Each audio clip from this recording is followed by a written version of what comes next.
टिपा लिहा. ब्राझीलची किनारपट्टी. उत्तर. ब्राझीलला सुमारे 7400 किलोमीटर लांबीची किनारपट्टी लाभलेली आहे.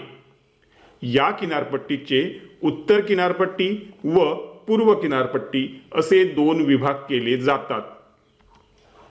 उत्तरेकडील अमापापासून पूर्वेकडील रिओ ग्रांडो द नॉर्ते पर्यंतचा किनारा ब्राझीलचा उत्तर अटलांटिक किनारा म्हणून ओळखला जातो.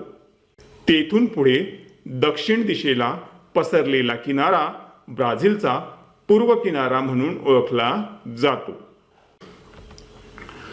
ब्राझीलच्या उत्तर किनाऱ्यावर अमेझॉन व तिच्या अनेक उपनद्या येऊन मिळतात. त्यामुळे हा किनारा सखल बनला आहे.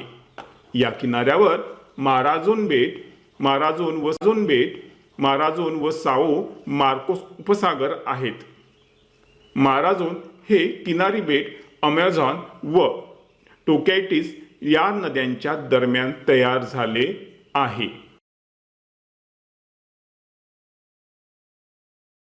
ब्राझीलच्या पूर्वेकडील किनाऱ्यावर मुख्यतः अनेक लहान व काही मोठ्या नद्या येऊन मिळतात. या भागात साओ फ्रान्सिस्को ही एक मोठी नदी अटलांटिक महासागरास मिळते. या किनाऱ्यावर ठिकठिकाणी लांबवर पसरलेली पुळणी व तटीय वालुकागिरी आहेत. या किनाऱ्याचे काही ठिकाणी प्रवाळ कट्टे आणि प्रवाळ बेटे यांमुळे रक्षण होते.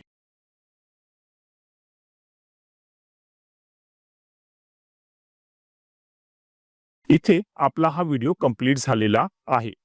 तुम्ही आपल्या चॅनलला आठवणीने सबस्क्राईब करा, ह्या व्हिडिओला लाईक करा आणि ह्या व्हिडिओला तुमच्या मित्रमैत्रिणींसोबत शेअर करा.